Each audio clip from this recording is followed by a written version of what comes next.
இன்னைக்கு நம்ம பார்க்க போகிற செலிப்ரிட்டி விஜய் டிவியில் நம்பர் 1 டிஆர்பியில் இருக்கிற சீரியலான சிறகடிக்க ஆசை சீரியலோட ஹீரோயின் மீனாவை பற்றி தான். இவங்கள பற்றின ஃபுல் டீட்டெயில்ஸ் தெரிஞ்சுக்கிறதுக்கு முன்னாடி சேனலை சப்ஸ்கிரைப் பண்ணாதவங்க மறக்காமல் சப்ஸ்கிரைப் பண்ணிக்கோங்க.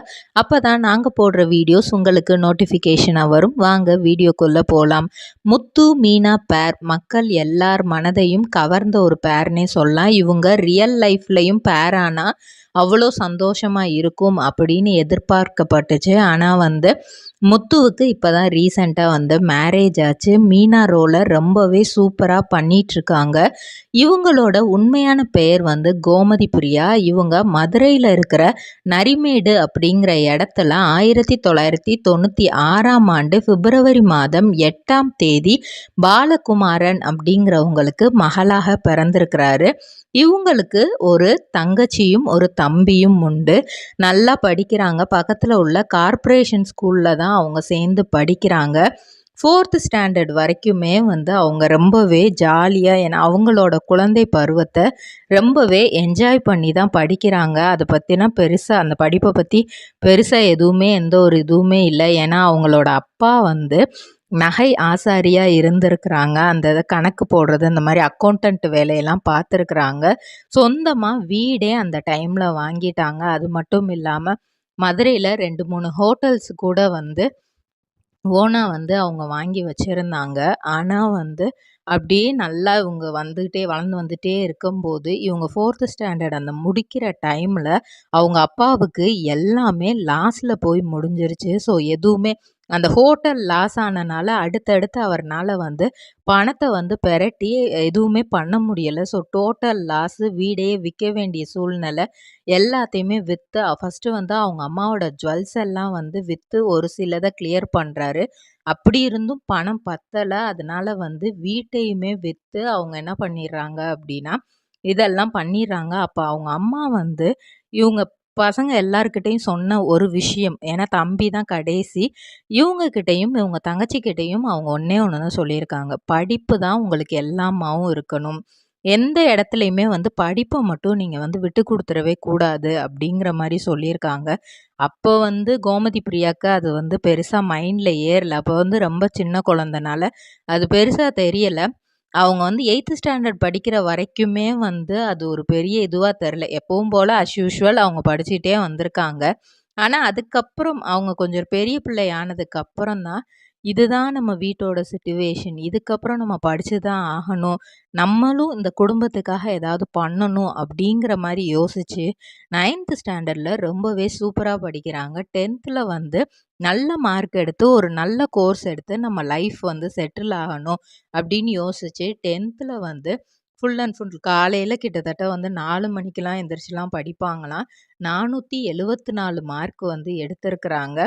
12th 1095 மார்க் எடுத்து கட் ஆஃப் 191.75 கட் ஆஃபோட அவங்க பாஸ் பண்ணியிருக்கிறாங்க.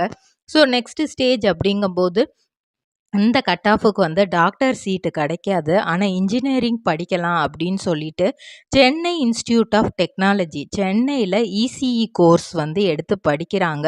அப்படி படிச்சுட்டு இருக்கும்போது அந்த காலேஜோட சேர்மன் ஸ்ரீராம் நீ ஃபுல் அண்ட் ஃபுல் ஸ்காலர்ஷிப்பில் தாம்மா இங்கே படிக்கிற, உன்னைய மாதிரி நிறைய பேர் ஸ்காலர்ஷிப்பில் படிக்கிறாங்க, நீ இன்னும் நல்லா படித்தேன்னா எங்கள் சைடில் இருந்து என்னெல்லாம் முடியுமோ அது எல்லாமே உனக்கு பண்ணுவோம், நிறைய ஆப்பர்ச்சுனிட்டிஸ் ஏற்படுத்தி கொடுப்போம் அப்படின்லாம் சொல்லியிருக்கிறாங்க. அந்த டைமில் தான் இவங்க இந்த மாதிரி நம்மளுக்குன்னு ஒரு வேலை இருந்தால் நல்லா இருக்கும் அப்படிங்கிற மாதிரி இருந்துட்டு இவங்க ஃபேமிலி பேக்ரவுண்டு தெரிஞ்ச அந்த சேர்மன் நீ நம்ம கேம்பஸ் இன்டர்வியூ அட்டன் பண்ணு, கண்டிப்பாக நீ அதை கிளியர் பண்ணுவேன்னு எனக்கு நம்பிக்கை இருக்குது அப்படின்னு சொல்லி ஜைலாஜிக் சிஸ்டம் அப்படின்னு திருவான்மையூரில் இருக்குது, சென்னை திருவான்மையூரில் அந்த கம்பெனி கேம்பஸ் இன்டர்வியூ பண்ணியிருக்காங்க.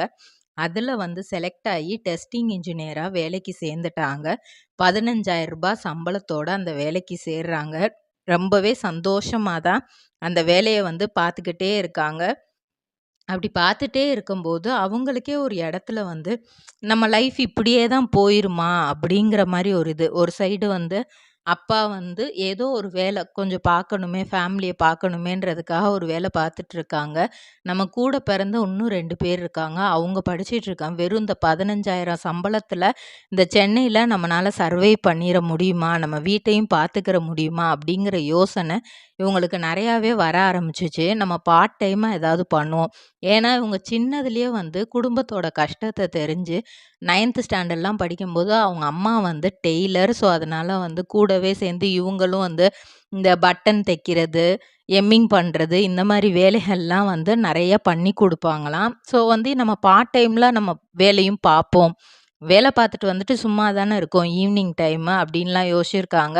அதே மாரி சனி, ஞாயிறு நம்ம சும்மா தான் இருக்கோம். லீவு தான் நம்மளுக்கு. அதில ஏதாவது பண்ணணும் அப்டின்னு யோசிக்கும்போது தான் இவங்களுக்கு வந்து அருண் அரவிந்தோட இன்ட்ரோ கிடைக்குது. அவர் வந்து அப்ப என்ன பண்றாருன்னா, "நீ வந்து என் கூட வந்து ஒரு நாள் வந்து இந்த மாரி மிஸ்டர் அண்ட் மிஸ்ஸஸ் சின்னத்திரையில வந்து ஆடியன்ஸா இந்த மாரி பெர்ஃபார்ம் பண்ணணும். நீ வரியாம்மா?" அப்படின்ற மாரி சான்ஸு இவங்களுக்கும் உங்க 2, 3 ஃப்ரெண்ட்ஸுக்கும் குடுத்துருக்காங்க. அப்ப இவங்களும் போறாங்க. அந்த அன்னைக்கு இவங்களோட சேலரி அப்படின்னு பார்த்தா ரூ. 1000 அந்த ஒரு நாளைக்கு. ஒரு நாளைக்கு ரூ. 1000 அப்படின்னு இவங்களுக்கு ரொம்பவே இதுவா இருந்துச்சாம். ஏன்னா, அவங்க 30 நாள் வேலை பார்த்தாலும் இவங்களுக்கு 15,000 தான் கிடைக்குது. ஸோ, அந்த சூழ்நிலையில ரூ.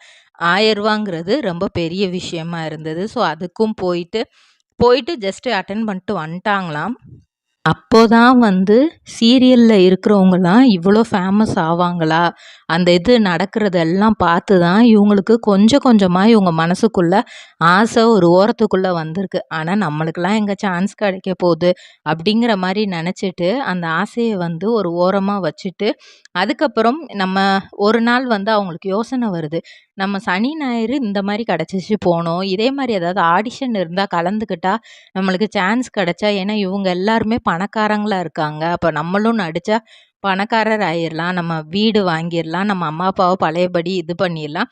நம்ம தம்பி, தங்கச்சிய நல்லா படிக்க வைக்கலான்னு இவங்களுக்குள்ள ஆசைகள் ஓடிக்கிட்டே இருக்கு. என்ன பண்றாங்க அப்டின்னா, அடுத்து நெறைய ஆடிஷன்ஸுக்கு போகணும் அப்டிங்கிற மாரி முடிவு பண்றாங்க. அந்த டைம்ல தான் இவங்களுக்கு வந்து பாலா சார் டைரக்ஷன்ல வர்வம் வர்மம் அப்டிங்கிற மூவில வந்து நடிக்கிறதுக்கான ஒரு வாய்ப்பு கிடைக்குது. அதுக்கு முன்னாடியே நாம் இருவர் நமக்கிருவர் அப்படிங்கிற சீரியல்ல வந்து மிர்ச்சி செந்திலுக்கு வந்து சிஸ்டரா நடிக்கிறதுக்கான சான்ஸ் ஒண்ணு குடுக்குறாங்க. அப்ப பார்த்தா மீனாவுக்கு வந்து மீனான்ற ரோல் இப்ப பண்ற கோமதி பிரியாக்கு, அப்போ வந்து அந்த ரோல வந்து சுத்தமா பண்ண தெரியல. ஒரு ஸ்க்ரீன் எப்படி நம்ம நடிக்கணும் அப்படிங்கிற எதுவுமே தெரியல. பதட்டம், பயம். ஸோ அந்த டைரக்டர் வந்து பயங்கரமா திட்டி அனுப்பிட்டார். "நீ எதுக்குமே லாயக்கு இல்லம்மா, நீ கிளம்பிரு" அப்படிங்கிற மாரி சொல்லிட்டாரு. அதுக்கப்புறம் தான் வந்து இந்த வர்மம் மூவில வந்து இவங்களுக்கு சான்ஸ் கிடைக்குது. ஆனா, அந்த மூவியுமே அடுத்து டேக் ஆஃப் ஆகல. பாலா சார் வந்து லாஸ்ட்டா அந்த ஷூட்டிங் முடியும்போது, "நீ ரொம்ப நல்லா நடிக்கிறம்மா. உன்ட்ட நடிப்பு திறமை நல்லா இருக்கு. இன்னும் அத வளர்த்துக்க" அப்படின்னு சொல்லிட்டு, அவங்க கையில கொஞ்சம் பணமும் குடுத்து அனுப்புறாரு பரிசா. அது வந்து நெறைய விஷயங்கள் பாலா சார்ட்ட இருந்து அவங்க அந்த இது பண்றதுக்கு முன்னாடி வரைக்குமே நெறைய விஷயங்கள் கத்துக்கிட்டாங்களாம். அப்ப அவங்களுக்குள்ளேயே மனசுல ஒரு உறுதி வந்துருச்சாம். பாலா சார் சொன்னாங்களாம், "நீ வந்து படத்துல நடிக்கணும், நாடகத்துல நடிக்கணும் அப்டின்னா, அந்த ஒரு ஃபோக்கஸ்லயே இரு. நெறைய ஆடிஷன் அட்டெண்ட் பண்ணு. தோல்வியவே யோசிக்காத. போய்க்கிட்டே இரு. அடுத்து அடுத்து என்னன்னு போயிட்டே இருன்னு" சொன்னது மனசுல வந்து, ஜாப வந்து அதோட குவிட் பண்றாங்க. குவிட் பண்ட்டு அவங்களுக்கு வந்து ஜாப நம்ம விட்டுட்டோம். இதுக்கப்புறம் என்ன நம்ம வீட்ல கேட்டா என்ன சொல்லுவோம்? சரி சமாளிச்சுப்போம். அப்படிங்கிற ஒரு தாட்லயே வந்து இருக்காங்க. நாம் இருவர் நமக்கிருவர்லயே இவங்க சிஸ்டரா வந்தப்பயே அவங்க அம்மா வந்து அத பெருசா நோட்டீஸ் பண்ணலையாம். அவங்க தங்கச்சிட்ட கூட வந்து, "இது வந்து நம்ம கோமதி மாரியே இருக்கு." அப்படிங்கிற மாரி தான் சொல்லியிருக்கிறாங்க.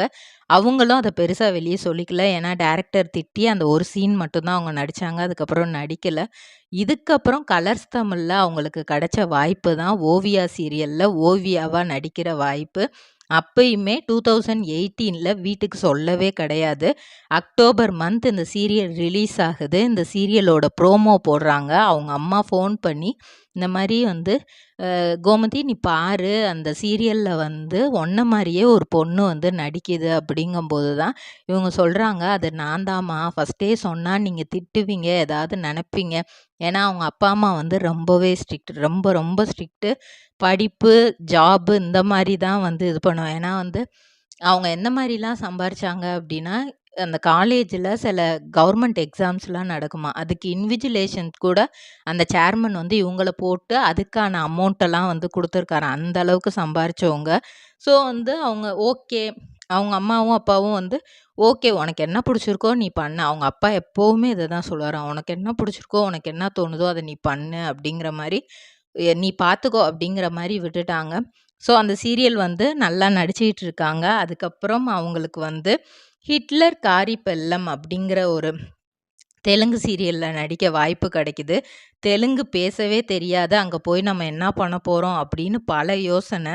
அப்பதான் பானுமதி அப்படிங்கிற ரோல் அவங்களுக்கு குடுக்குறாங்க.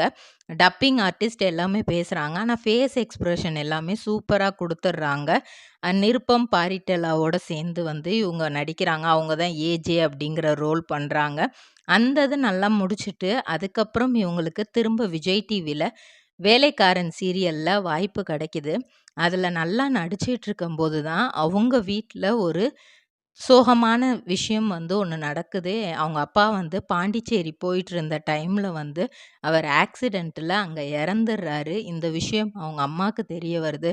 அவங்க அம்மா மூத்த பொண்ணான கோமதி பிரியாட்ட இத சொல்றதுக்காக நெறைய டைம் கால் பண்றாங்க. ஆனா, அந்த கால் வந்து ரீச் ஆகல. ஸோ மெசேஜ் மட்டும் போட்டு விடுறாங்க. ஷூட்டிங் முடிஞ்சு இத பார்த்த கோமதி பிரியாக்கு வந்து பயங்கர ஷாக்கு. என்ன பண்றதுன்னே தெரியல. அந்த இடத்துலயே வந்து கதறி அழுது ஷூட்டிங் அப்படியே முடிச்சுட்டு அன்னைக்கு போயிட்டாங்க. போனதுக்கப்புறம் வந்து அப்போ அவங்க யோசிக்கிறாங்க. நம்ம அப்பாவுக்கு அடுத்து நம்ம தான். நம்ம தான் எல்லாமே பண்ணி குடுக்கணும். இந்த வீட்டுக்கு நம்ம தான் இனிமே எல்லாமாவும் இருக்கணும்னு சொல்லிட்டு, அடுத்த நாளே கிளம்பி வந்து அவங்க ஷூட்டிங் போயி அந்த ஷூட்டிங் அட்டெண்ட் பண்ணி நடிச்சாங்க. அந்த இதுதான் வந்து வேலைக்காரன் சீரியல்ல அவங்க அந்த டைம்ல நடிச்சது தான் மக்கள் மனதுல ரொம்பவே இம்ப்ரெசிவ் ஆயிருச்சு. அப்பா இறந்ததுக்கு கூட பெருசா கவலைப்படாம ஷூட்டிங் வந்துட்டாங்களா? அவ்ளோ டெடிகேஷனா? அப்படிங்கிற அளவுக்கு யோசிச்சாங்க. ஆனா அந்த டெடிகேஷனுக்கு பின்னாடி வருமன்ற ஒண்ணும் இருக்கு. நம்ம தம்பி, தங்கச்சிய நம்ம இன்னும் படிக்க வைக்கணும். அம்மாவ பார்த்துக்கணுன்ற பொறுப்பும் அந்த இடத்துல இருந்தது. அதுக்கப்புறம் வந்து அவங்க நடிச்ச சீரியல் தான் வந்து ரா ராதாக்கு "நீ வீர பிரணம்" அப்படின்னு ஜீ தெலுங்குல வந்து அவங்க நடிச்சாங்க. இதுல வந்து ராதிகா அப்படிங்கிற கேரக்டர்ல ஒரு பெயிண்டிங் ஆர்டிஸ்ட்டா நடிச்சிருப்பாங்க. ஜீ தெலுங்கு அவார்ட வந்து வின் பண்ணாங்க. இதுல வந்து போலீஸா இருப்பாங்க. ஹீரோ வந்து போலீஸா இருப்பாங்க. அவங்களோட ஃபர்ஸ்ட் ஒய்ஃப் இறந்துருவாங்க. ஸோ செகண்டு இந்த ஆர்டிஸ்ட்ட லவ் பண்ணி கல்யாணம் பண்ற மாரியான சீக்வென்ஸ் எல்லாம் வரும். அதுக்கப்புறம் தான் சிறகடிக்க ஆசை சீரியல்ல நடிக்க ஆரம்பிச்சாங்க. ஏற்கனவே தெலுங்குலயும், கன்னடத்திலயுமே வந்து நல்லா ஃபேமஸ் ஆயிட்டாங்க. அதுக்கப்புறம் இவங்களுக்கு வந்து நெறைய லாங்குவேஜ் கத்துக்கிறணும்னு வந்து அவ்வளோ ஆசை இருக்குமா. எந்த சேனல்ல கிடைச்சாலும் நம்ம நடிச்சு அதில நம்ம தெரிஞ்சுக்கணும். அதே மாரி அவங்க தெலுங்கு சீரியல்ல நடிச்சாங்க. அந்த இதுலயும் அவார்ட் வாங்குனாங்க. தமிழ் சீரியல்ல நடிச்சாங்க. அதுலயுமே அவார்டு வாங்குனாங்க. சிறகடிக்க ஆசை நடிச்சு அதோட டப்பிங் மலையாளத்தில கொண்டு வந்தாங்க. செம்பன்னீர் பூவு அப்படின்னு. அதுல ரேவதி அப்படிங்கிற கேரக்டர்ல 220 எபிசோட் நடிச்சாங்க. இதுல வந்து best find of the year female அப்படிங்கிற அவார்டும் இவங்க வந்து வாங்குனாங்க. சிறகடிக்க ஆசையில நடிச்சதுக்கு பெஸ்ட் ஹீரோயின் அவார்டும் வாங்குனாங்க. ஸோ மொத்தத்துல இவங்க வந்து டோட்டலா அவங்க அப்பா எப்படி சொன்னாங்களோ, "நீ விரும்புறத செய்யி. உனக்கு அதுக்கான சுதந்திரம் இருக்கு. நீ உலகத்தையே மாத்தலாம்." அப்படிங்கிற மாரி சொல்லியிருக்காங்க. ஃபர்ஸ்ட்டு அவங்க உள்ள வரம்போது, அந்த டைரக்டர்ல இருந்து, மக்கள்ல இருந்து எல்லாருமே ஓவியால இவங்கள பார்க்கும்போது வந்து, இதெல்லாம் ஒரு ஹீரோயினா? இந்த பொண்ணு என்ன இப்படி இருக்கு? இதெல்லாம் ஒரு ஹீரோயினான்னு கேட்டவங்க, இப்போ வந்து தூக்கி வச்சு கொண்டாடுறாங்க. அந்த அளவுக்கு வந்து கோமதி பிரியாவோட வளர்ச்சி இருக்கு. இன்னும் படங்கள்லயே நடிக்கிற வாய்ப்பெல்லாம் இருக்கு. அப்படிங்கிற மாரி மக்கள் வந்து அவங்கள அப்படியே பாராட்டிக்கிட்டு இருக்காங்க. அவங்களோட லைஃப் அதே மாரி வந்து, இப்ப அவங்க அம்மா ஆசைப்பட்ட மாரியே ஒரு புது வீடும் அவங்க வந்து கட்டிக்கிட்டு இருக்காங்க. அவங்க தங்கச்சி, தம்பி 2 பேரையுமே நல்லா படிக்க வச்சு, அவங்களும் இப்ப வேலை பார்த்துட்டு இருக்காங்க. இதே மாரி பல செலிபிரிட்டீஸோட பயோகிராஃபி தெரிஞ்சுக்கிற சேனல மறக்காம சப்ஸ்கிரைப் பண்ணிக்கோங்க. சொந்தமா தொழில் தொடங்கணும்னு ஆசையா? ஆனா முதலீடு நினைச்சு கவலையா இருக்கா? கவலை விடுங்க. ஆர்ஆர்ஆர் ட்ரேடிங் கம்பெனி இப்போ உங்களை ஒரு வெற்றிகரமான பிஸ்னஸ் மேனாக மாற்ற ரெடியாக இருக்கும். முக்கிய அம்சங்கள் என்னென்னா, பாக்குமட்டை தட்டு தயாரிப்பு தொழில் ரொம்ப சிம்பிள், ஆனால் லாபம் அதிகம். நாங்களே லோனும் அரேஞ்ச் பண்ணி தரோம். இதில் ஸ்பெஷல் என்னென்னா 25லேருந்து 35% வரைக்கும் மானியமும் கிடைக்கும். உயர்தர மிஷின்ஸ் மற்றும் தரமான ரா மெட்டீரியல்ஸ் வருஷம் முழுக்க நாங்களே சப்ளை பண்ணிடுவோம். நீங்கள் தயாரிக்கிற தட்டுக்களை நாங்களே நேரடியாக வாங்கிக்கிறோம். வாழ்க்கையில் ஜெயிக்க இதுதான் சரியான நேரம். உடனே கால் பண்ணுங்க. தொடர்புக்கு 8015983336. ஆர்ஆர்ஆர் ட்ரேடிங் கம்பெனி, உங்கள் முன்னேற்றத்திற்கு எங்களது கரம்.